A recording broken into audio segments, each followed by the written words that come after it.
तो सपने में और गहराई पाने के लिए कि मुझे ये सपना क्यों पूरा करना है, इस सपना पूरा कर कर मैं किसकी सेवा कर सकूँगा, मैं क्या अपने देश के लिए योगदान कर सकूँगा, तो उसको और गहराई से जानने के लिए अगर आपके सामने कोई एक ऐसा व्यक्ति आ जाए जो यही कर रहा है, तो आपके उद्देश्य, आपके सपने और तरीके से सबल हो सकते हैं।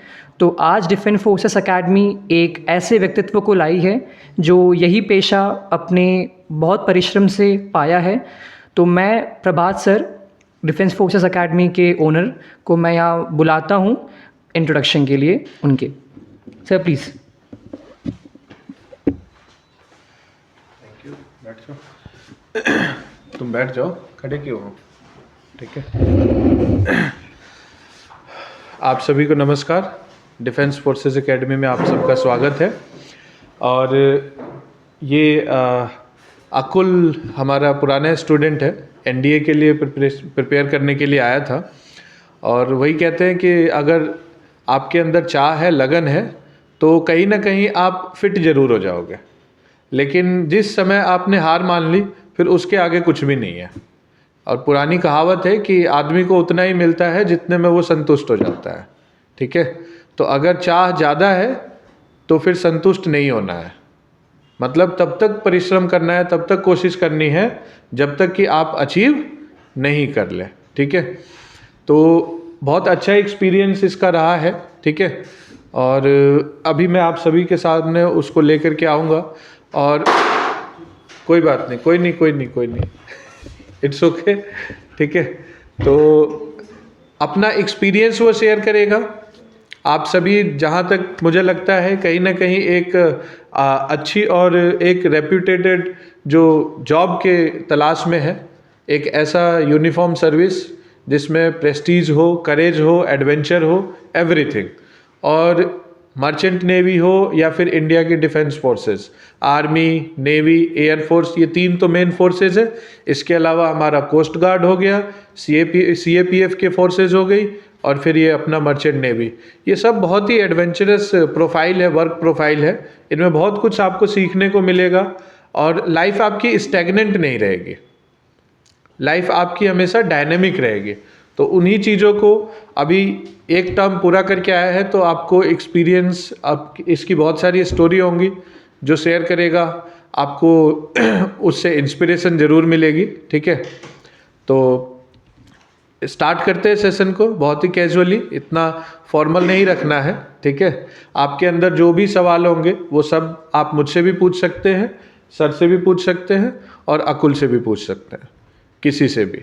ठीक है, कैसे प्रिपेयर करना है, कहाँ पे, किस स्टेज पे किस तरीके से आगे बढ़ना है, क्या क्या अपॉर्चुनिटीज़ है आपके पास। ठीक है, क्योंकि 11th एंड 12th ये ऐसा टाइम होता है आप लोगों का जिसमें बहुत सारे बच्चे, बहुत सारे आसपास में चीज़ों को देख करके आपका एम और आपका डेस्टिनेशन जो है ना बदलता रहता है, स्विच करता रहता है, जंप करता रहता है। ठीक है, बट सभी में एक चीज़ कॉमन है कि आपको इकोनॉमिक स्टेबिलिटी चाहिए, फाइनेंशियल स्टेबिलिटी चाहिए, जितना जल्दी हो सके उतना जल्दी। तो सबसे अर्ली फाइनेंशियल स्टेबिलिटी जो होती है वो आपको एनडीए या फिर ये मर्चेंट नेवी आपको प्रोवाइड करेगी। ठीक है, तो बुलाते हैं अकुल को। सभी स्वागत करेंगे। ठीक है, रख दो इधर, आ जाइए सर आप भी। ठीक है, और हम लोग अपने पुराने स्टूडेंट्स को जो है वो एक सर्टिफिकेट दे करके ऑनर करेंगे। शिवांग, सर्टिफिकेट लाओ। ठीक है,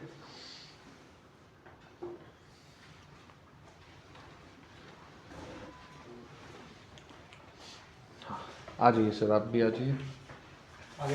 आ जाओ भाई, यहाँ आ जाओ, इधर आ जाओ। ठीक है, थैंक यू सो मच। ठीक है,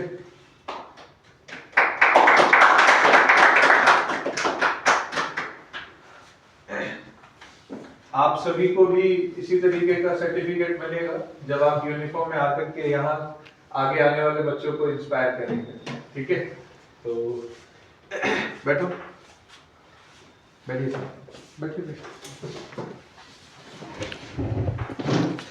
देखिए, आप लोगों का जो भी सवाल है, ठीक है, पहले ये अपना जर्नी बताएंगे कि यहाँ पे इन्होंने कैसे एनडीए की शुरुआत करी और कुछ गलतियाँ करी इन्होंने भी, ठीक है।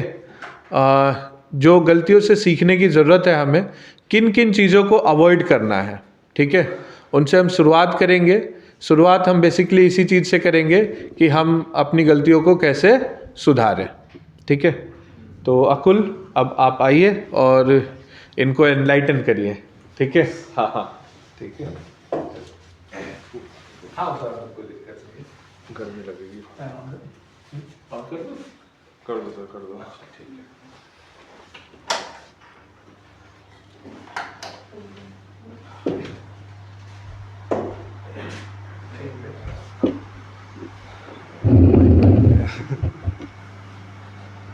So, good morning everybody. So, my name is Akul Elavar and I am being sailing on vessels from last 1 year. मेरे को 6 महीने का एक्सपीरियंस हो गया है जहाज़ पे और 1 साल की मेरी ट्रेनिंग रही थी एकेडमी में। तो मैं स्टार्ट करूँगा सबसे पहले, जैसे कि प्रभास सर ने बताया कि मैं यहाँ पर आया था 2019 में after completing my high school. मेरा एसएससी का एग्ज़ाम था और उसके एग्ज़ाम ख़त्म होने के उसी इवनिंग को मैंने एकेडमी ज्वाइन करी थी 2019। फिर उसके बाद हमारी जर्नी यहाँ पर स्टार्ट हुई। सर को, प्रभास सर को काफ़ी कुछ पता है मेरे बारे में।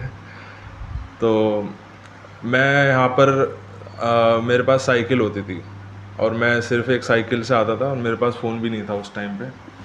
मैं स्कूल भी करता था सुबह से शाम तक और उसके बाद डेली शाम को यहीं पे आता था एकेडमी में पढ़ने के लिए, ताकि मैं एनडीए ज्वाइन कर सकूँ। My father is also an ex serviceman in Indian army.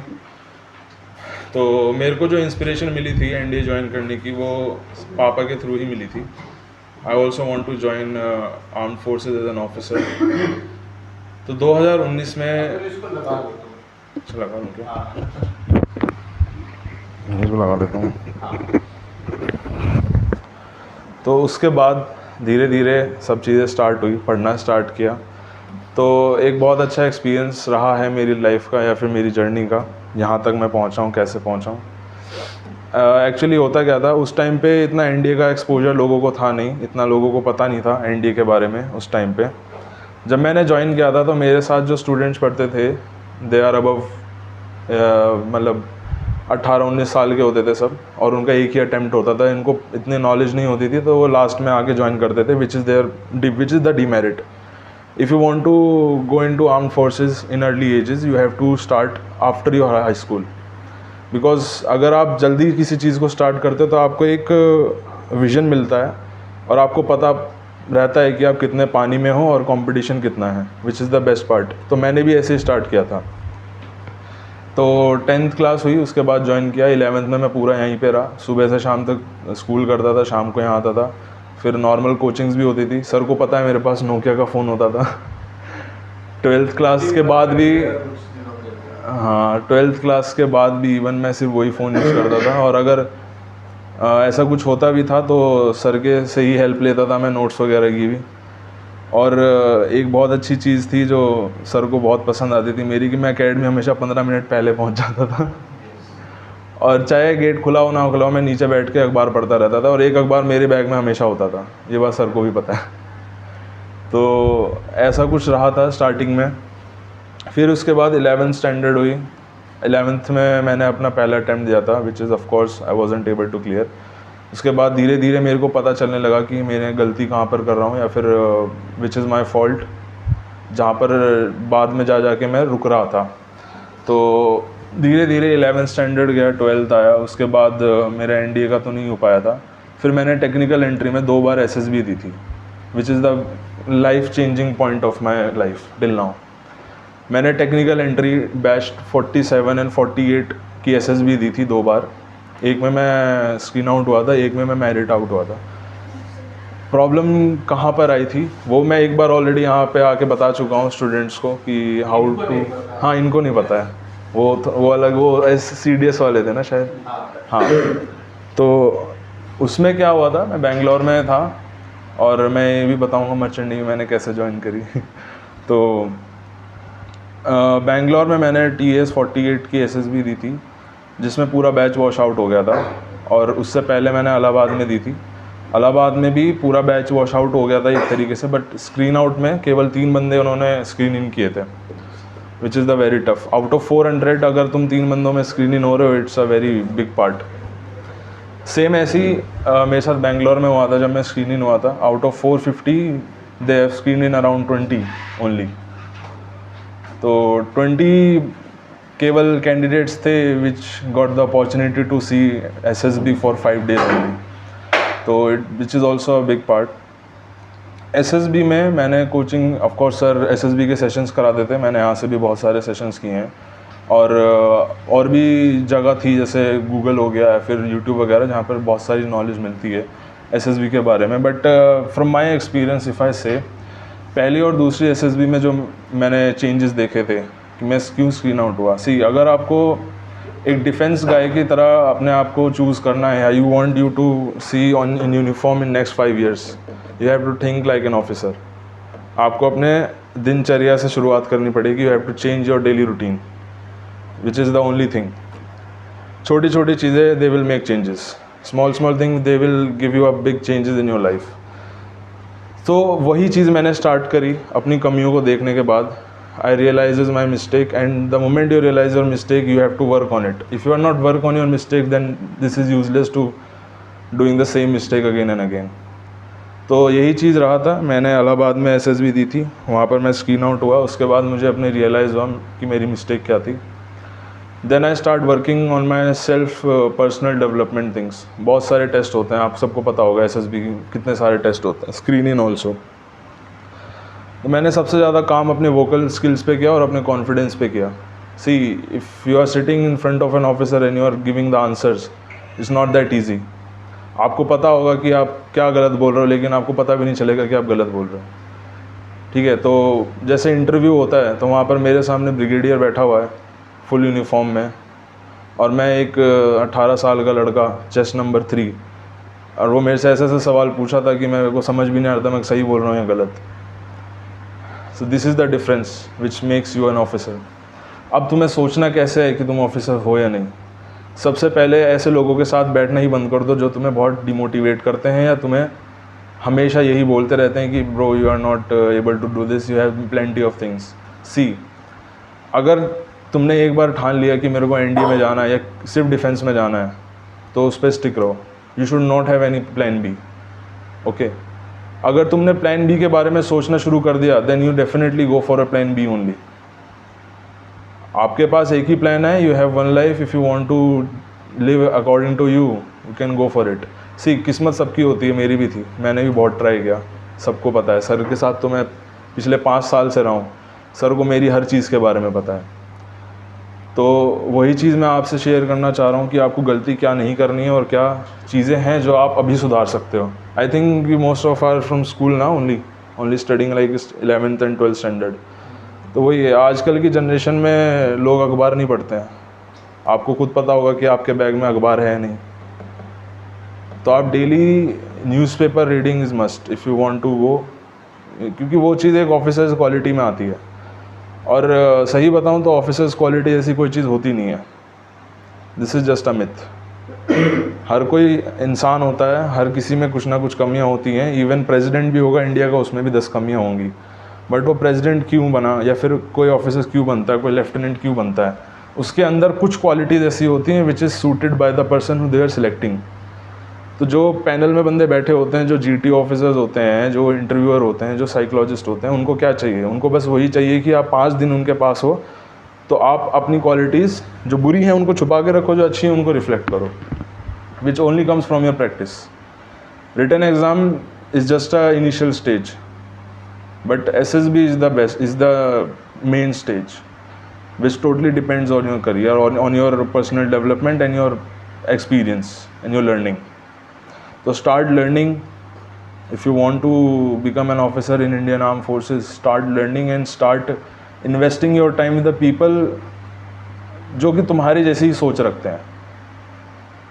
This academy sir बहुत नॉलेजेबल है, मुझे अच्छे से पता है।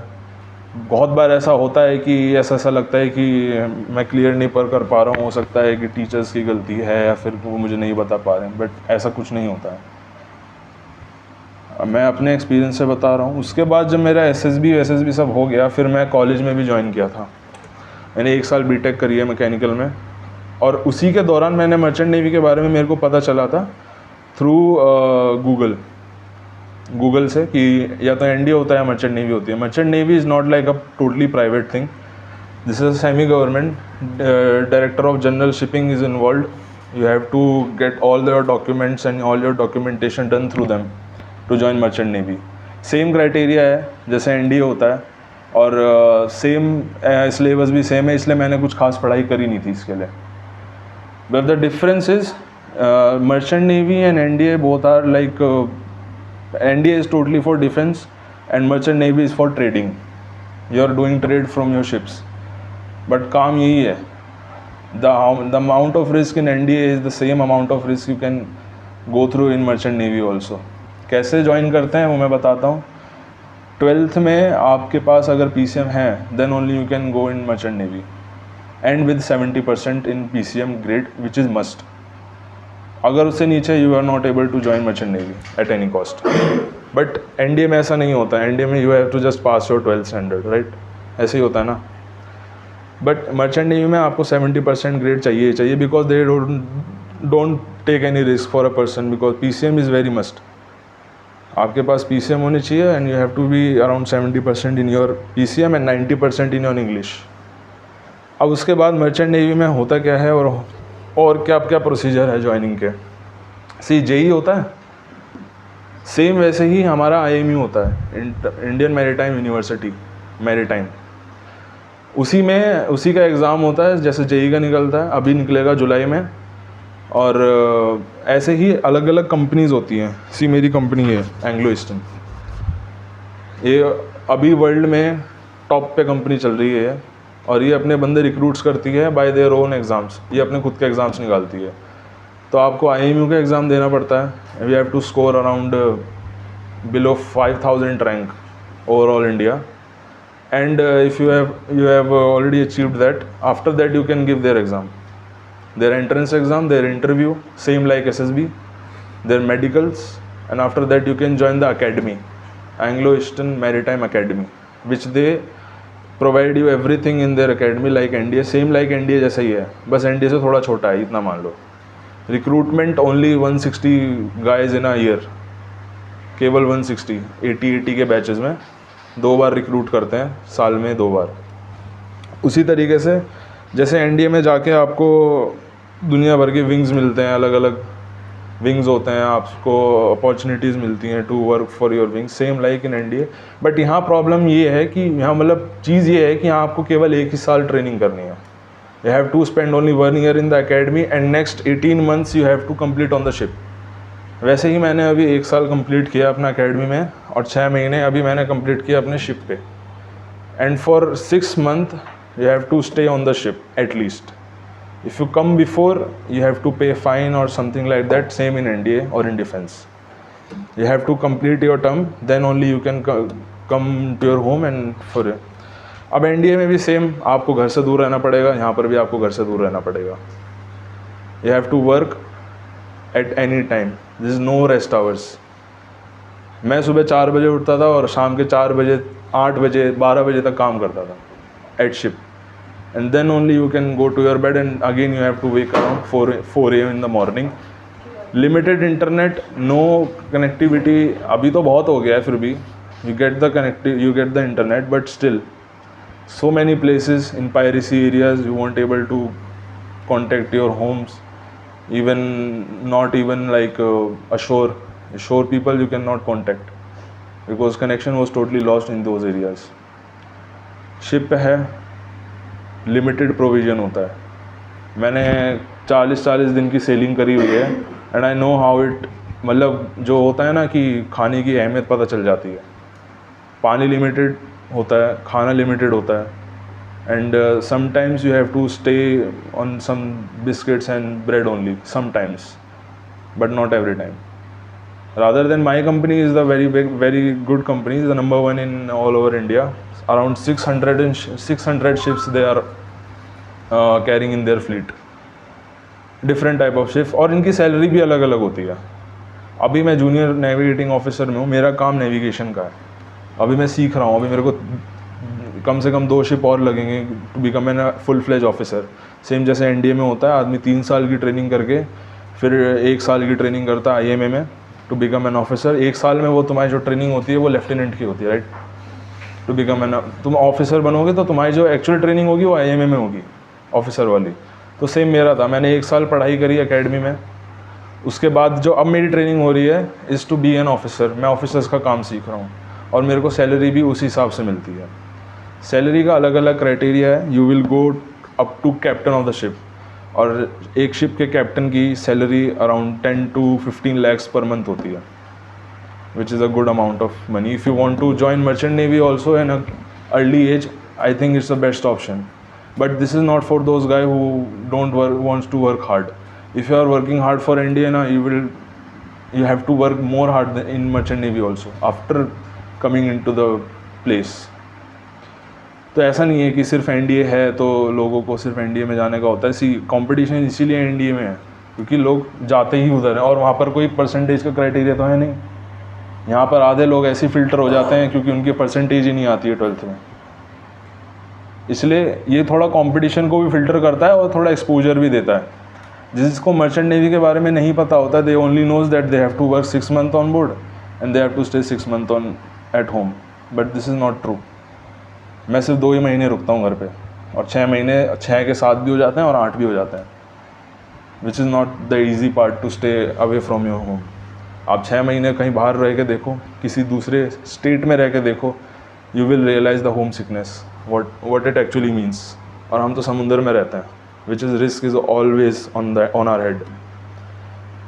समुंदर में आदमी गिर जाएगा तो क्या करोगे? कुछ भी नहीं कर सकते. You have no chance. हमें ट्रेनिंग दी जाती है, we have drills on board.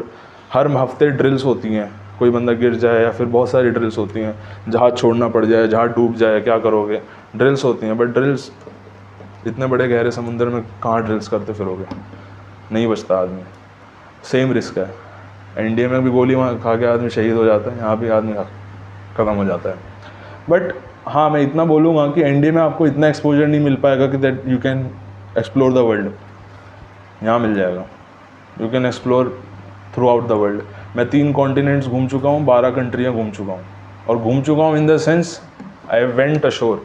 मैं गया हूँ घूमने. ऐसे नहीं होता कि दूर से शिप खड़ा है and you just have to look and you can come back. ऐसा नहीं होता है. आपको पूरी अपॉर्चुनिटी मिलेगी घूमने की and you get the best exposure in the world. ये इस टाइप की जो जॉब है ना, you can never get anywhere, not in a corporate, not even in a defence. Defence अपनी तरफ है, वो सरकारी है. This is semi government. यहाँ पर तुम्हें सैलरी अच्छी मिलेगी but for your work only. If you are working like hell, you can get a good amount of money as I already told you. तो बीइंग एन कैप्टन और captain बनने में केवल 10 साल लगते हैं. अभी जो मैं खड़ा हूँ यहाँ से, मेरे को 10 साल बाद I will be a captain of a ship at any cost. You have to give exam, you have to clear exam. मेरे को भी एग्ज़ाम्स क्लियर करने पड़ेंगे. You have to get experience. But it is sure that after 10 or 12 years you will be a captain और at any cost.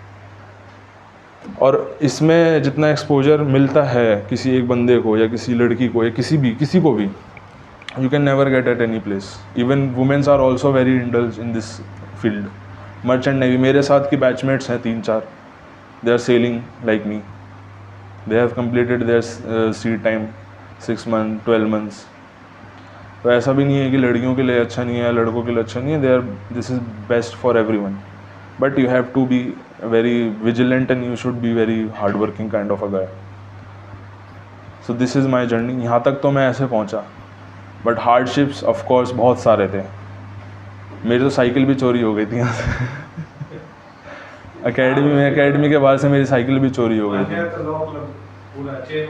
वो भी टूट गया था.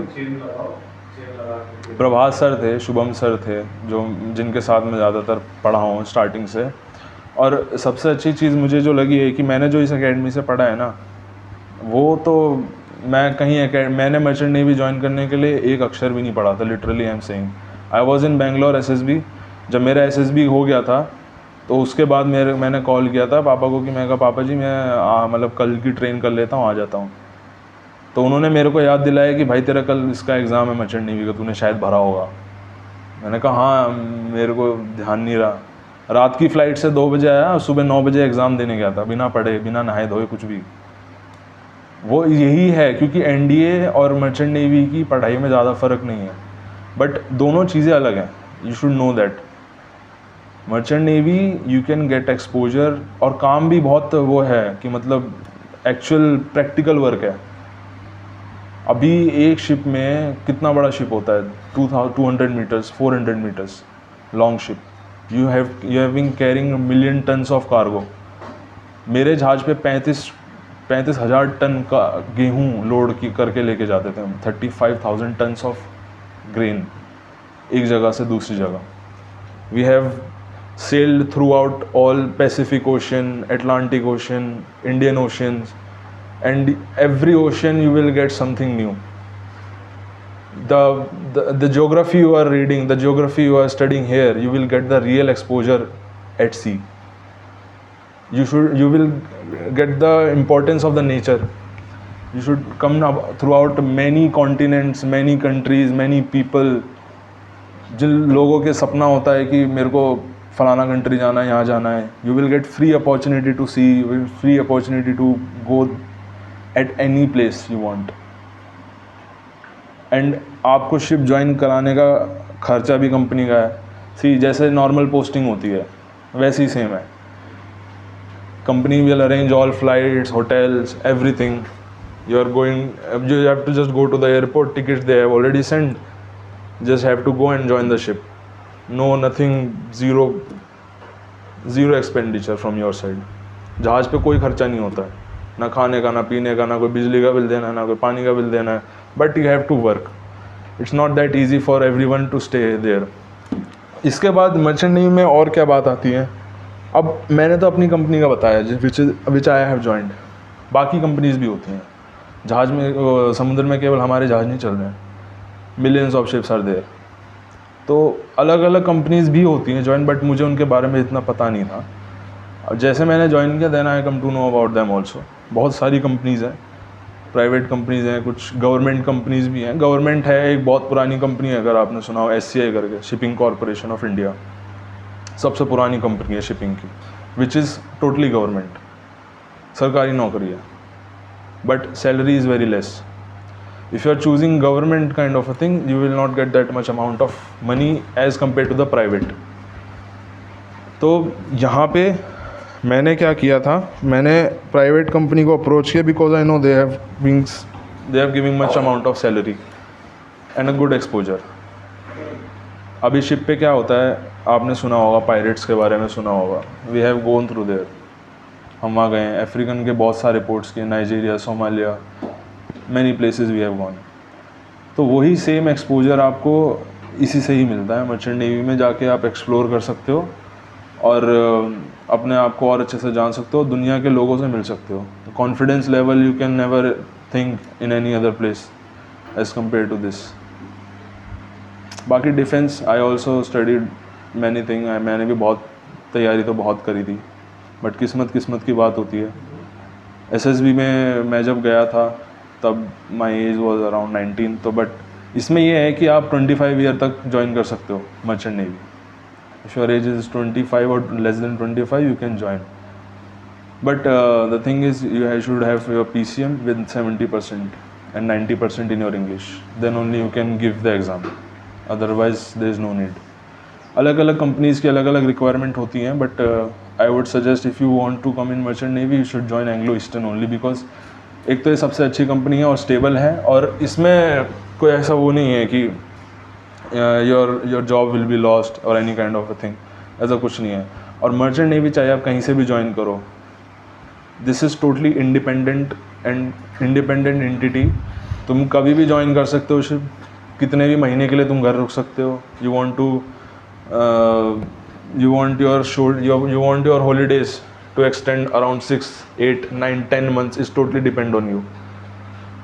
and you want to join your ship for 6 months 8 months, it's totally depend on you. बस ये है इसमें मर्चेंट नेवी में। और काम क्या करना पड़ता है, I think you should also have that kind of questions. Navigation, मेरा काम डेक डिपार्टमेंट का है। मर्चेंट नेवी में 2 डिपार्टमेंट्स होते हैं, इंजन डिपार्टमेंट और एक deck department. Deck is totally for navigation. हमारा काम है जहाज़ को एक जगह से दूसरी जगह लेके जाना है। डिफरेंट टाइप ऑफ इक्विपमेंट्स होते हैं, radar, charts, everything we have to work from our own minds, और अपने ही साथ अपनी ही नॉलेज का इस्तेमाल करके जहाज़ को एक जगह से दूसरी जगह लेके जाना होता है। आपने ज्योग्राफी में लैटिट्यूड लॉन्गिट्यूड के बारे में सब पढ़ा होगा 10th स्टैंडर्ड में, 12th स्टैंडर्ड में। जिनों के पास ज्योग्राफी है, नहीं भी है तो यहाँ तो पढ़ा ही होगा। Lat and long time difference क्या होता है, कैसे कैलकुलेट किया जाता है, वो सब हम करते हैं। तो इसलिए मैं बोल रहा हूँ कि जो आप पढ़ रहे हो ना, this is totally a practical thing, you have to apply, और आप अप्लाई करोगे ही करोगे, वहाँ उसके अलावा काम चलता नहीं है। बैड वेदर, बहुत ज़्यादा रफ वेदर होता है। समुंदर जैसा किसी ने नहीं देखा, नॉर्थ के पीपलों ने तो देखा ही नहीं है। कोस्टल पीपल जो आर लिविंग चेन्नई, बॉम्बे, कोलकाता, उनको पता है कि एक्चुअली में सी कैसा होता है। हम सिर्फ किताबों में पढ़ते हैं, मैंने भी किताबों में ही पढ़ा था, और मैंने तो कभी सोचा भी नहीं था कि मैं नेवी में जाऊँगा। इवन तो मैं एनडीए में भी भरता था ना, तो सिर्फ आर्मी का ही फॉर्म भरता था, जिसमें वो प्रायोरिटीज़ आती है ना लिखने की, सिर्फ आर्मी, एयरफोर्स भी नहीं। तो कभी कभी पता नहीं होता, your destiny will take you at any place, you should also don't know, but the thing is you should be stay. तुम्हें पता होना चाहिए कि तुम किस फील्ड में काम कर रहे हो, और तुम्हारे रुकने का तो कोई मतलब ही नहीं बनता है। जब तक कुछ नहीं मिल जाता है तब तक तो तुम्हें चलना है ही है। बाकी it's totally depend on your destiny, but you should not always stay कि तुम अपने डेस्टिनी पे ही अटके रहोगे। भाई किसी ना किसी दिन कुछ ना कुछ हो जाएगा, ऐसा कुछ नहीं होता है। There is no magic pill, there is nothing blue और रेड। आप ही के ऊपर सब डिपेंड करता है, आप ही की मेहनत के ऊपर सब डिपेंड करता है, एंड योर पेरेंट्स, सिर्फ और सिर्फ। अच्छे से मेरे को भी बहुत अच्छे से पता है, मैं भी एक टाइम पे यहीं बैठा था। But the thing is, if you want to come at this place and you want to motivate some other guys, you want to inspire some other guys, you should also have some quality in yourself.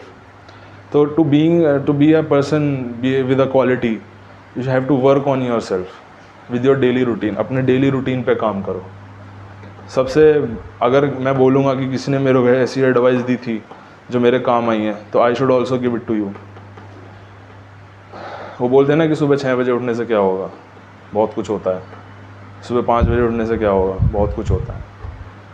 आप 5 बजे उठ के देखोगे ना, जब दुनिया सो रही होती है और आप बाहर रनिंग करने जा रहे हो या फिर कुछ भी काम कर रहे हो, it will create a difference. Of course it will create a difference, I can bet you. अगर आप 3 महीने ये काम कर लो ना कि सुबह उठ के पढ़ लो, या फिर सुबह उठ के अपने लिए टाइम निकाल लो 1 घंटा, एक्सेप्ट योर मोबाइल फ़ोन और technology, it will definitely work for your self. मेरे को भी कोई शौक़ नहीं था कि मैं साइकिल पे घूमता था। मेरे घर पे भी बाइक थी, मेरे घर पे भी गाड़ी थी, बट एक मन में था कि भाई जब तक कुछ नहीं बन जाते तब तक मैं साइकिल पे ही घूमूंगा। बट मैं ये भी नहीं बोल रहा हूँ, वो भी मेरी गलती थी, विच इज़ ऑल्सो माई फॉल्ट। क्योंकि मैं एनर्जी वहाँ पर वेस्ट कर रहा था। अगर आपको ऐसा लगता है कि your energy is wasting somewhere else, travelling में और दुनिया भर की चीज़ें, कि तुम्हें बुक्स नहीं पढ़ना पसंद, तुम्हें डिजिटल पढ़ना हो, टेल योर पेरेंट्स कि मम्मी पापा मेरे को ना यहाँ पर दिक्कत आ रही है और मेरी एनर्जी यहाँ वेस्ट हो रही है। अभी क्या करते हैं लोग, दूर दूर कॉलेज ले लेते हैं और वो डेली 1 घंटा 2 घंटा तो सिर्फ ट्रैवल करते हैं कॉलेज से घर। तो उनकी एनर्जी कहाँ जा रही है, वो पढ़ थोड़ी पाएंगे। तो उसी चीज़ का भी आप ही को देखना है। Your energy putting in only this part which you are putting the effort, कि आपको करना क्या है। जहाँ आपको मेहनत करनी चाहिए वहाँ आप कर रहे हो या नहीं, वो भी एक बहुत ज़्यादा मैटर करती हैं चीज़ें। अपनी कन्वीनियंस को देखो, अपने माइंड को देखो कि आपका माइंड कितना काम कर रहा है, और अपनी गलतियों को पहचानो। और ऐसे लोगों के साथ ज़्यादा रहो जो आपकी गलतियाँ बता सकें, रादर देन कि जो आपको हमेशा अप्रिशिएट कर रहे हैं। क्योंकि जब तक आपको अपनी गलतियों का एहसास नहीं होगा ना, तब तक आप कुछ नहीं कर पाओगे। आपको ये लगेगा सब सही चल रहा है। तुमने बैंगलोर वाली कहानी नहीं बताई, एसएसबी वाली? बताई तो, बताई? हाँ बैंगलोर वाली, मतलब एसएसबी वो तो अलग ही चीज़ था। हाँ वॉश आउट क्यों हुआ वो बता देता हूँ। वॉश आउट इसलिए हुआ था, हमारे बैच में 420 पीपल थे जो स्क्रीनिंग के टाइम पे बाहर लाइन में खड़े हुए थे। Last chest number was 420।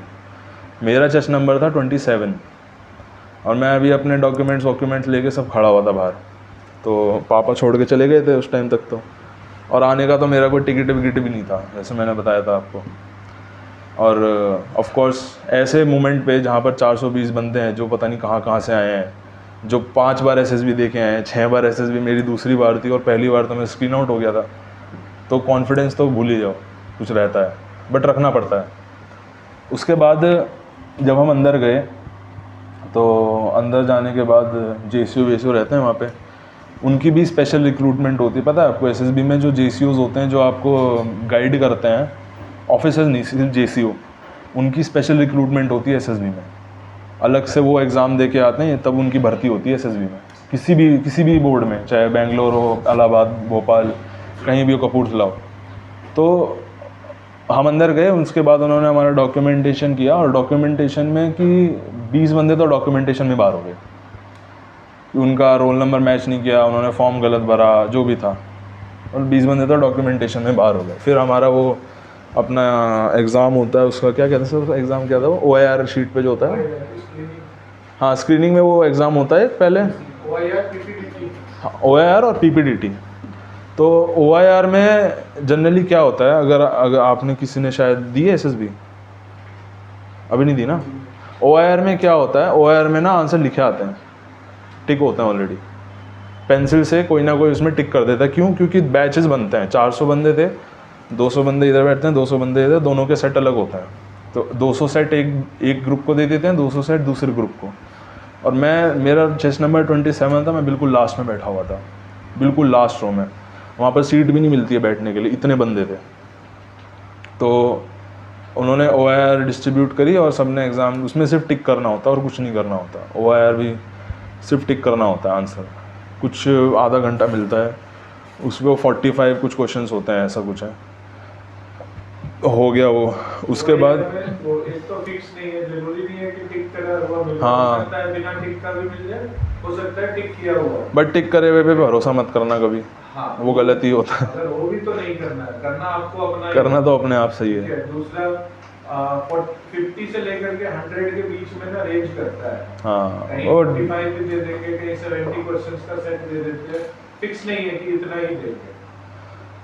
तो वो OIR हो गया। OIR होने के जस्ट बाद ना वो शीट डिस्ट्रीब्यूट करते हैं, एक प्लेन पेपर, उस पर अपना चेस्ट नंबर और अपना बैच नंबर लिख के, और तुम्हारे सामने एक black and white photo display कर देंगे फॉर ओनली 30 सेकेंड्स। 30 सेकेंड्स तक वो डिस्प्ले होगी, और मैं कम से कम भी 50 मीटर दूर पे बैठ के देख रहा था वो, मेरे को तो कुछ दिखा ही नहीं वो है क्या, समझ ही नहीं आया था क्या है, बस एक black and white sea blood, बिल्कुल ब्लड, मतलब समझ ही नहीं आएगा उसमें है क्या। और वो देख के, और फिर सिर्फ 4-5 मिनट मिलते हैं स्टोरी लिखने के लिए, पूरा एक पेज, 200 वर्ड्स की कम से कम स्टोरी लिखने के लिए टाइम मिलता है, 5 मिनट। अब भर दिया, वो भी स्टोरी बना दी, कुछ भी पता नहीं क्या बनाया था, मेरे को तो ध्यान भी नहीं है। फिर स्टोरी होने के बाद वो क्या करते हैं ना, ग्रुप्स बनाते हैं। मैं TS की बात बता रहा हूँ, NDA के SSB मैंने नहीं दी है, मैंने TS की दी थी। ग्रुप्स बने थे 20-20 के। तो 20वें ग्रुप में मेरा थर्ड जो ग्रुप था ना मेरा, उसमें नंबर था, थर्ड नहीं सॉरी सेकंड ग्रुप में था, वो चेस्ट वाइज होता है। तो मेरा सेकंड ग्रुप में था नंबर 7th पे, 27th मेरा चेस्ट नंबर था, तो सेकंड ग्रुप में 7th नंबर पे था मैं। तो क्या करते हैं ना, 2 रूम होते हैं, और 2 रूम में ऐसे ही जैसे ये चेयर लगी है ना, ऐसे ही JCO अपना ये GTO इंटरव्यूअर और साइकोलॉजिस्ट तीनों बैठे होते हैं, और सामने ऐसे कुर्सियाँ लगी होती हैं 20 ऐसे सेमी सर्कल में, और बीच से वो बिठाना शुरू करते हैं कि बीच में जो सबसे छोटा रोल नंबर होगा वो बीच में बैठेगा, और उसके अलावा तुम कैसे भी अपने आप अपनी मर्ज़ी से आके बैठ जाओ। और ये चीज़ आपको पहले से पता होनी चाहिए। अगर आपका रोल नंबर, आपका चेस्ट नंबर सबसे छोटा है और आपको पता ही नहीं है कि आपको बीच में जाके बैठना है, दिस इज़ ऑल्सो रिफ्लेक्ट कि यू आर नॉट इनिशिएटिव, कि तुम इनिशिएशन नहीं लेते या तुम्हें पता ही नहीं है SSB के बारे में, तो ऐसा भी कुछ होता है। लकीली मेरा तो था नहीं, मुझे पहले से पता भी था, और तो बीच से बिठाना शुरू करते हैं, वो बिठा दिया। उसके बाद बोलते हैं कि ठीक है okay, chest number 1 you can tell your story. तो उसमें क्या होता है, you have to tell your the story which you have written, it's not mandatory कि तुमने जो लिखा है वही मत बताना है, ऐसा ज़रूरी नहीं है। तुम्हारे उस माइंड में उस टाइम पे एट द टाइम क्या आ रहा है वो बताओ। स्टोरी सब बताएंगे line wise, chest number wise सब बताएंगे। और अगर तुम उस स्टोरी बताने में या फिर स्टोरी टेलिंग में इफ़ यू गेट फंबल ना, then they will not wait for you. They will not wait for you like okay you can take pause and after that you think and then you tell. वो सीधा बोलेंगे okay next next next next. 20 बंदों की story हो गई और जैसे 20वां बंदा ख़त्म करेगा story then you have to start the discussion on the story. अब मैं उस चीज़ का जो एक्सपीरियंस जो मेरा था कि मैं किस वजह से स्क्रीनिंग हुआ उसमें, वो डिस्कशन ही था। जब 20 बंदे बोल रहे होते हैं, कोई कुछ बोल रहा है कोई कुछ बोल रहा है, सबको स्क्रीन इन होने की जल्दी होती है, सबको लगता है कि नहीं मैं अच्छी बोल रहा हूँ या मैं डिस्कशन में अच्छा बोल रहा हूँ। उस डिस्कशन में सबसे बेस्ट पार्ट जो मेरे को लगी जो मैंने किया वो ये था कि जब एक मोमेंट ऐसा आता है कि for a fraction of second ना सब शांत हो जाते हैं और उसी टाइम का तुम्हें फ़ायदा उठाना है। उसी टाइम पे तुम्हें डिस्कशन स्टार्ट करना, और डिस्कशन में ये नहीं होता है कि तुम अपनी स्टोरी दोबारा से बोलना शुरू कर दो, जो कि हर कोई करता है, वो ही नहीं करना है। PPDTA में सबसे खास बात जो है वो डिस्कशन की ही है। तो तुमने पिक्चर को डिस्क्राइब कर दिया, जब तुम्हारा टर्म आया स्टोरी बताने का, अच्छे से पिक्चर को डिस्क्राइब करो, स्टोरी नहीं बनानी है, आगे का फ्यूचर का नहीं बताना है। उस पिक्चर में क्या प्रेजेंट है, प्रेजेंट में तुम्हें क्या दिख रहा है, एक लड़का है लड़की है, कोई बंदा घास चरा रहा है, कोई कुछ कर रहा है, तो कुछ भी बोल दो, बट उस पिक्चर में तुम्हें क्या दिखा एट द मोमेंट प्रेजेंट में। पहले बात तो ब्लर है, सीधा ये बोलोगे द पिक्चर वॉज ब्लड, उसके बाद तुम बोलना शुरू करोगे। तो वही चीज़ है, उस पिक्चर में तुम्हें एट द मोमेंट क्या दिखा वो डिस्क्राइब करना है बस, और कुछ नहीं है। फिर उसके बाद डिस्क्रिप्शन या फिर डिस्कशन के टाइम पे जो एक की पॉइंट है जो ज़्यादातर लोगों को नहीं पता और इसी वजह से वो स्क्रीन आउट होते हैं, that is stop telling your story again and again. तुम्हें वहाँ स्टोरी नहीं बतानी है डिस्कशन में, तुम्हें बस इतना बताना है जो भी चेस नंबर ने जो जो बोला है ना वो तुम्हें याद रखना है। तुम्हें की पॉइंट्स निकालने हैं उनकी स्टोरी में से, कि तुम्हें बस ये बोलना है कि दिस चेस नंबर या they have told this, we can also say that also. तो उसमें पता है क्या होगा, your involvement, your initiation, your presence of mind, it will display to that officers. उनको ये पता चलेगा कि you are not telling the story, you are listening the stories, you are a good listener. और तुम उन लिसनिंग में से चेस नंबर के साथ ये भी बता रहे हो कि इस बंदे ने ये बोला था और इसमें से हम ये भी ले सकते हैं या वो भी ले सकते हैं, this part also good, this part also is plenty matching with the picture, या हाँ he is also telling a good point. क्या पॉइंट था, ये पॉइंट था। वो है स्क्रीनिंग की असली ट्रिक जो कि मेरे को वहाँ पर फील हुआ था। फिर उसके बाद जब तुम ये सब करोगे ना तो you should be confident in your telling. जब तुम किसी चीज़ को बोल रहे हो, you should B feel like मेरे को कॉन्फिडेंस है अपने ऊपर कि मैं कुछ गलत नहीं बोल रहा हूँ। अपने कॉन्फिडेंस को सबसे ज़्यादा प्रायोरिटी रखो, वो ऐसे ही नहीं बढ़ता है, यू हैव टू प्रैक्टिस। मैं डेली अखबार पढ़ता था, उसमें से की पॉइंट्स निकालता था, कोशिश करता था कि मेरे को पता चले। मैंने भी ऐसे ही नहीं कि जाते ही मैंने कर दिया, मैंने भी कोचिंग ली थी SSB की, मैंने भी बहुत सारे लेक्चरेट्स दिए थे, बहुत सारी ऐसी ऐसी चीज़ें पढ़ के दिन में 18 घंटे कम से कम मेरे तो पढ़ने को हो जाते थे। केवल और केवल न्यूज़पेपर रीडिंग और अपना सोशल टॉपिक्स हो गए, या उस टाइम पे यूक्रेन रशिया का बहुत चल रहा था तो उसका पूरा कुरेद के सारा कुछ लिख के और उसको मैं मतलब डेली आके लेक्चर देना ही देना है। उसी से कॉन्फिडेंस बढ़ता है, उसी से आपके अंदर ऑफिसर लाइक क्वालिटी आती है। तो वहाँ पे वो चीज़ मैंने रिफ्लेक्ट करी, मैंने अपनी स्टोरी नहीं बताई, मैंने सिर्फ और सिर्फ चेस नंबर्स को नोटिस किया और ये नोटिस किया कि उन्होंने क्या क्या बोला था, उन्हीं के की पॉइंट्स निकाले और वही बोल दिया डिस्कशन में, और वही मेरा काम कर गया। और जब आपका डिस्कशन ख़त्म हो जाता है ना तो interviewer will say like okay you can choose one person among you who will give the conclusion of the whole discussion. और लकीली सबने मेरे को ही चुना, क्यों? क्योंकि किसी के अंदर कॉन्फिडेंस ही नहीं था। और जब कोई ये बोलता है ना कि you have to choose someone among you, तो उसका मतलब ये नहीं कि हाथ खड़ा करके तुम ही बोल दो, which is so a very over confident kind of a guy. तुम चुप रहो, उससे कोई इतना फ़र्क भी नहीं पड़ता। तुम अगर सही होगे ना तो बंदे खुद ही बोल देंगे कि हाँ भाई यही बोल देगा, और वही चीज़ मेरे साथ हुई। और उसी ने क्लियर कर दिया कि हाँ भाई मैं तो स्क्रीन हूँ। और सेम थिंग जब बाहर आए, जब सबका इंटरव्यू हो गया, सब सारे बैच ख़त्म हो गए, तो केवल 20 बंदे इन्होंने स्क्रीनिंग करे थे आउट ऑफ 400। 20 तो वैसे ही डॉक्यूमेंट में बाहर हो गए, 400 बंदे बचे थे, उसमें से केवल 20 बंदे उन्होंने स्क्रीनिंग किए, 20 पीपल, जिसमें मेरा नंबर ही था 30 नंबर पे। तो फिर नए चेस नंबर दिए, उसके बाद हमारा डेली का वो सब स्टार्ट होता है जो आगे का प्रोसेस है। और एसएसबी में सबसे खास बात जो मेरे को ये लगती है ना, मतलब it will like a total different life. मैं तो चाहूँगा कि मैं एक बार और एसएसबी हूँ, और मैं अभी भी ट्राई कर रहा हूँ। मैं अभी अगर मेरा जैसे ट्रेनिंग ख़त्म होती है, I will give CDS also, appear for CDS also. But SSB is one time experience of life, मतलब देना ही देना है। अगर आप NDA या फिर डिफेंस एस्पिरेंट हो ना, अगर आपने एसएसबी तक नहीं पहुँचे ना, then it's your fault, I better say. एक बार एसएसबी तो दे के देखो यार, नहीं दोबारा मन करे ना तो आ जाना, फिर बोल देना कि नहीं भाई डिफेंस मेरे लिए नहीं है। ऐसा होगा ही नहीं, तुम्हारा मन करेगा जाने का, और ही अलग है। You will see people around you in uniform. You will see people around you in stars. अलग ही लाइफ है वो। इवन एसएसबी ही अलग लाइफ है। 5 दिन का अगर तुम एसएसबी भी दोगे ना, you will see the change in your self development सही में बहुत ज़्यादा बढ़ जाएगा। फिर वही अपना GTO और साइकोलॉजिकल एग्ज़ाम्स। वॉश आउट का रीज़न तो सर यही था कि पता नहीं क्या ही रीज़न था, उन्होंने कोई बंदा सिलेक्ट ही नहीं किया। थोड़ा बैच में जो उन्होंने हमें हॉस्टल दिए हुए थे, कुछ लोगों ने वहाँ थोड़ा हल्ला गुल्ला कर दिया था, तो उन्होंने जाके कंप्लेन कर दी थी कि इस बैच के बंदे हैं, रात को शोर शराबा कर रहे हैं। तो इस वजह ये भी रीज़न हो सकता है, क्योंकि वहाँ हर टाइम कोई ना कोई नज़र रखता ही है तुम्हारे ऊपर। फिर वही GTO वगैरह में टास्क होते हैं, लेक्चरेट्स होते हैं, बहुत सारी चीज़ें हैं। मतलब एसएसबी तो मतलब एक दिन का टॉपिक तो है नहीं सर, जो एक दिन में ख़त्म हो जाए। इट विल टेक अराउंड, मैं हफ्ते भर भी बोलूँगा ना तो भी मेरे पे बहुत चीज़ें हैं बोलने के लिए। एसएसबी में खासकर हर चीज़ का अपना अपना रेलेवेंस है। छोटा सा टास्क है, स्नेक रेस होती है उसमें, उसका भी अपना एक रेलेवेंस है। लेक्चरेट का रेलेवेंस है। साइकोलॉजी में कितने टेस्ट होते हैं, टैट, क्या नाम है, वैट, दुनिया भर के, डिस्क्रिप्शन वगैरह कैसे लिखना होता है, लिखने का तरीका क्या होता है। अब 1 घंटे में तुम 50 वर्ड का सेंटेंस कैसे बना पाओगे? हलवा तो है नहीं, 2 मिनट में तो बनेगा नहीं। You have to practice. मैं बहुत प्रैक्टिस करता था उसी चीज़ की।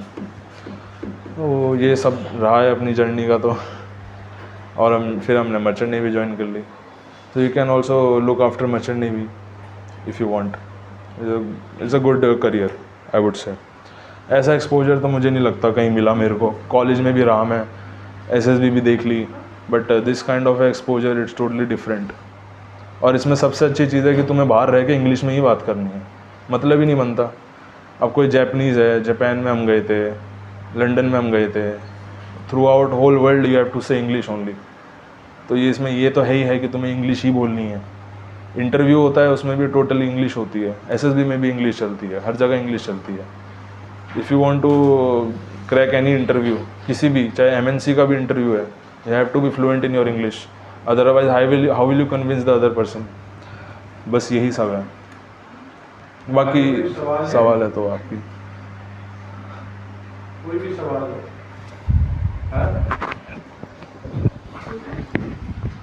कुछ भी पूछना हो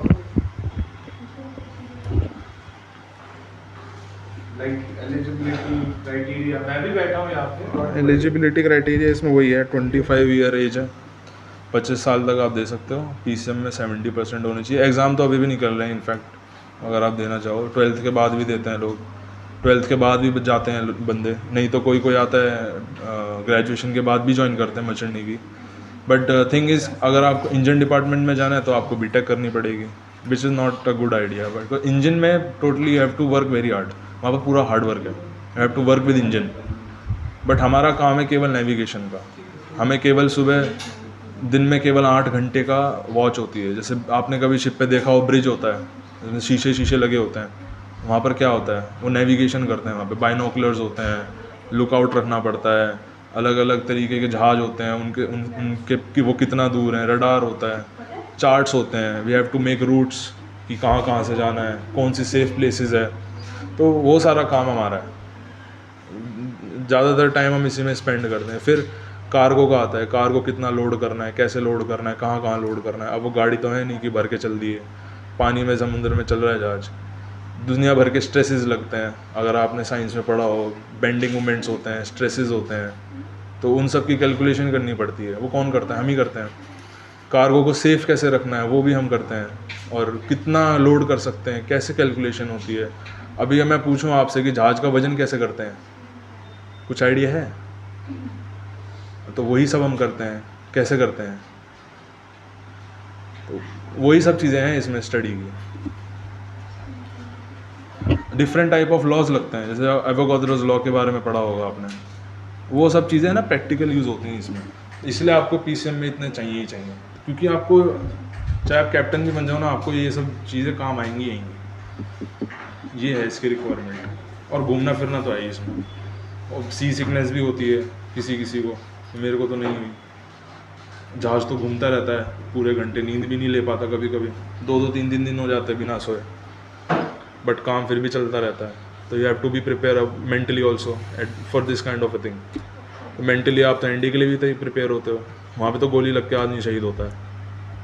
सेम थिंग यहाँ पे है, बस डिफरेंस इतना है, वो सरकारी है, ये सेमी गवर्नमेंट है।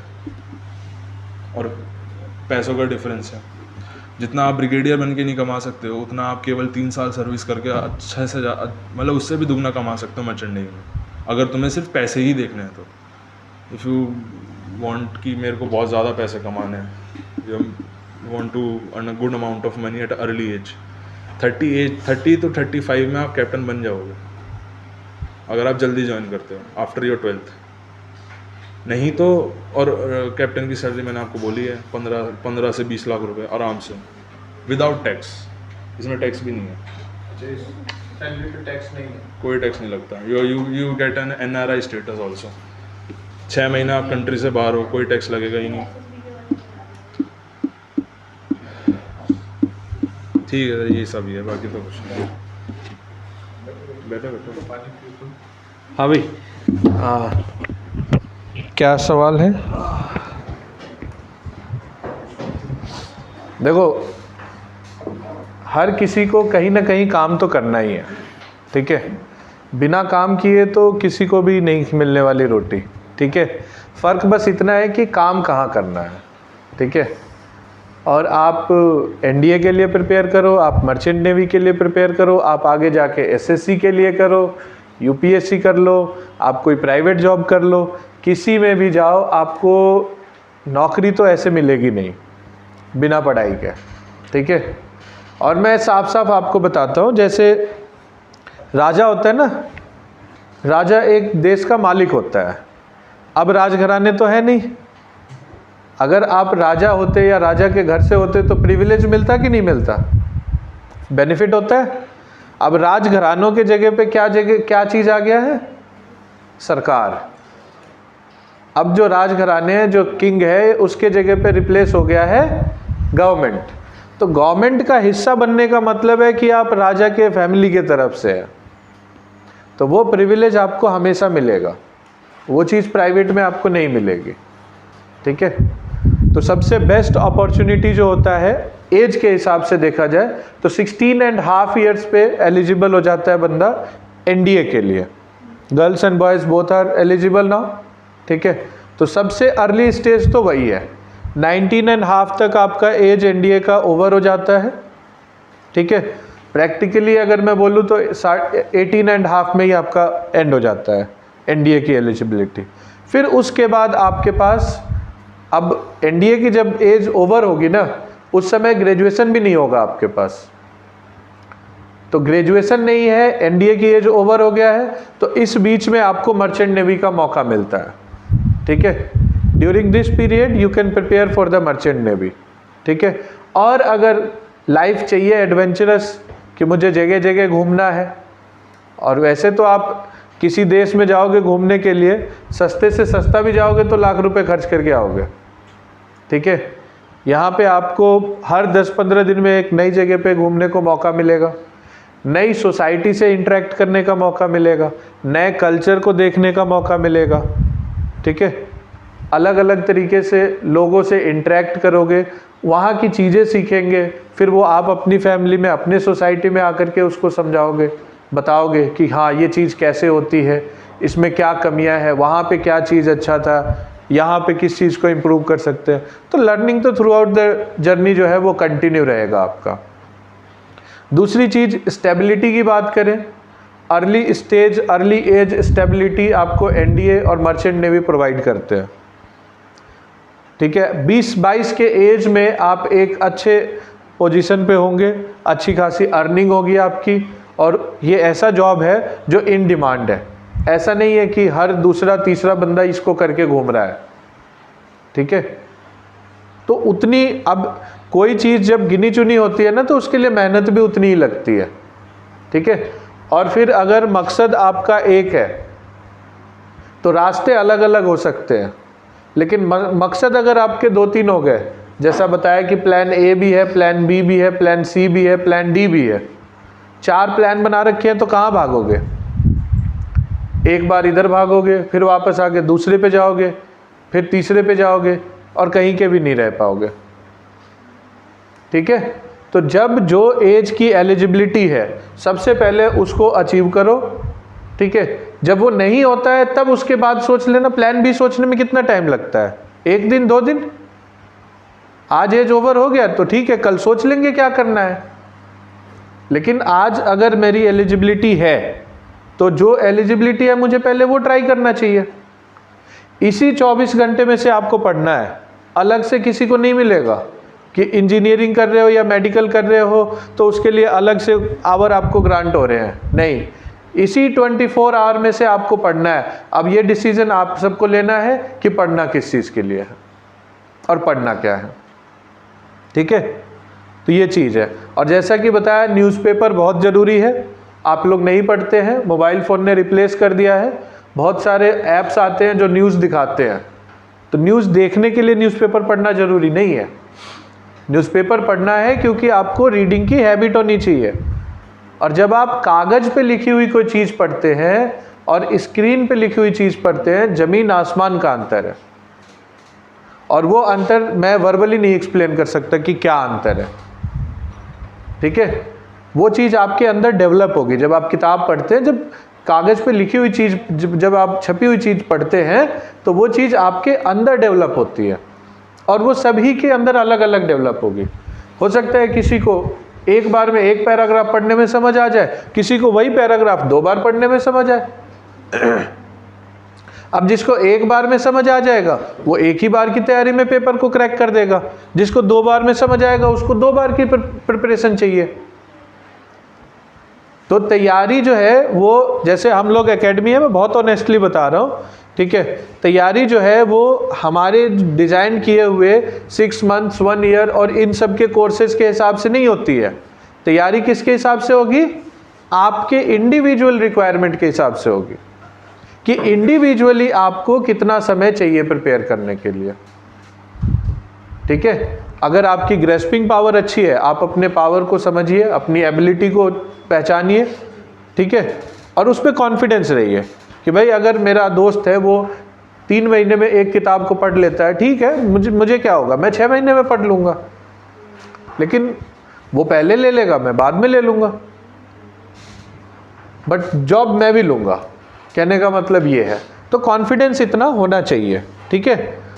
और आपके जो भी सवाल हैं वो आप पूछ सकते हैं रिगार्डिंग प्रिपरेशन कब से स्टार्ट करनी चाहिए। मेरा मानना है कि 10th के पेपर देने के बाद स्टार्ट कर देना चाहिए।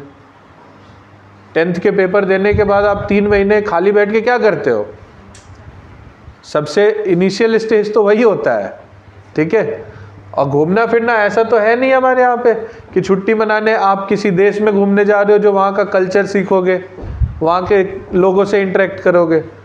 हमारे यहाँ तो छुट्टी का मतलब होता है रिश्तेदारों के घर जाना।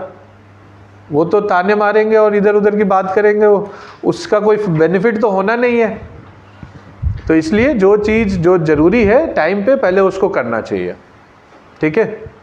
तो इस चीज़ का ध्यान रखना है। इनिशियल जितना जल्दी आप तैयारी शुरू करेंगे उतना ही आपको बेनिफिट है। और बेनिफिट क्या है? सबसे पहली बेनिफिट, आपके अंदर की कमियां आपके एज एलिजिबिलिटी, आपके एग्ज़ाम की एलिजिबिलिटी के पहले पता लग जाएंगी। कितना कहाँ इम्प्रूव करना है वो चीज़ आपको पहले पता लग जाएगा। आपके पास सफिशिएंट टाइम होगा, आप रश नहीं करेंगे फिर। और दूसरी चीज़, एक और चीज़ यहाँ पे ध्यान देना है, कोई है कुछ? हाँ, आयुषी खुद है, इसने अभी 12th का पेपर दे रही है और इसने अभी सोचा कि एनडीए के लिए प्रिपेयर करना है, राइट? और इसने एक इंस्टीट्यूट में पता भी किया, वो इसको तैयारी करा भी रहे थे, ठीक है। मेरे पास जब कॉल आया तो मैंने साफ साफ पूछा, पहले एज, डेट ऑफ बर्थ बताओ, ठीक है। तो डेट ऑफ बर्थ के हिसाब से ये 12th का पेपर दे रही है, बट ये एलिजिबल नहीं है नेक्स्ट वाले के लिए। अभी जब हम ये बात कर रहे हैं, ये मार्च का मंथ है, ठीक है, और अप्रैल में एनडीए का पेपर होना है। बस इस अप्रैल के लिए ये एलिजिबल थी, प्लस इसके पहले वाले सारे एग्जाम्स दे सकती थी ये, लेकिन समय से पहले पता नहीं लगा तो फिर दिक्कत हो गई। अब ये वाला इसने फॉर्म भरा नहीं है, आगे वाले के लिए एलिजिबिलिटी ख़त्म हो गई है। तो बहुत बार ऐसा होता है कि बच्चे, हर साल मुझे तो 2-4 ऐसे बच्चे मिलते ही हैं जो आते हैं, बोलते हैं एनडीए के लिए प्रिपेयर करना है, लेकिन एज निकल चुकी है। क्यों? वो है ना, हमारे यहाँ पे इंतज़ार करने का एक हैबिट है कि पहले ये कर लो फिर ये कर लेंगे, पहले ये कर लो फिर वो कर लेंगे। ऐसा नहीं होता है। मैं तो बच्चों को बोलता हूँ कि भाई आप अपने माँ बाप को देखो, जॉब भी देख रहे हैं, तुम्हारी परवरिश भी कर रहे हैं, अपने दोस्तों से भी मिल रहे हैं, तो मल्टीटास्किंग तो वो भी है, और मल्टीटास्किंग ही लाइफ है। ऐसा नहीं है कि आप एक तरफ एक काम करो, नहीं, घर का भी काम करना है। घर आपका है तो काम क्या पड़ोसी करेगा? झाड़ू पोछा बर्तन सफाई, ये सब में पार्टिसिपेट करना है। ऐसा नहीं है कि आप सिर्फ एक ही काम करें। मैंने बहुत बार देखा है, पेरेंट्स बोलते हैं कि हमने सिर्फ और सिर्फ फ्री छोड़ रखा है पढ़ाई के लिए, तो वो तो मोनोटोनस हो जाएगा ना। एक चीज़ से तो आदमी वैसे भी बोर हो जाएगा, फिर वो प्रेशर फील करने लगेगा कुछ समय के बाद। उससे कराइए, उसको पता होना चाहिए कि मार्केट में रेट क्या चल रहा है। जब वो न्यूज़पेपर में इन्फ्लेशन पढ़ेगा और जब मार्केट में जाके सब्जी लेगा, तभी तो उसको रिलेट कर पाएगा कि इन्फ्लेशन है क्या। अब ग्रुप डिस्कशन हो गया इन्फ्लेशन के ऊपर, आपको लेक्चरेट दे दिया एसएसबी में इन्फ्लेशन के ऊपर, आपको आइडिया नहीं, आपने सिर्फ किताबों में पढ़ा है, और कोई वहाँ पर आकर के बोलने लगे डे टू डे एक्टिविटी से, वो कभी गया नहीं है, तो ये दिक्कत हो जाएगी। तो एक्सपोजर होना बहुत ज़रूरी है। इसके साथ साथ मैं एडवाइस करूँगा कि घूमने फिरने भी जाना चाहिए। जब आप टाइम टू टाइम बाहर एक्सपोज करते हैं, स्ट्रेंजर से मिलते हैं, तो बहुत सारी चीज़ें आपको सीखने को मिलती है। कैसे बात करना है, कैसे बिहेव करना है, पब्लिक में कैसे रहना है, ये सारी चीज़ें जो है आपकी पर्सनालिटी को डेवलप करती है, ठीक है। तो बस ज़्यादा तो क्या बोलने के लिए, तो कितना भी बोल लो, उसकी कोई लिमिट तो है नहीं, ठीक है, बट मैं ज़्यादा नहीं बोलूँगा। अब कोई सवाल है आपका पर्टिकुलर तो बताइए। नहीं, इसको याद नहीं होगा, इसने बताया था जब ये एसएसबी में जब इसका वॉश आउट बैच जब वॉश आउट हुआ था, तो इसके बैच के कई बच्चे थे जो ग्राउंड में टास्क करने के पहले हनुमान चालीसा पढ़ते थे, ठीक है।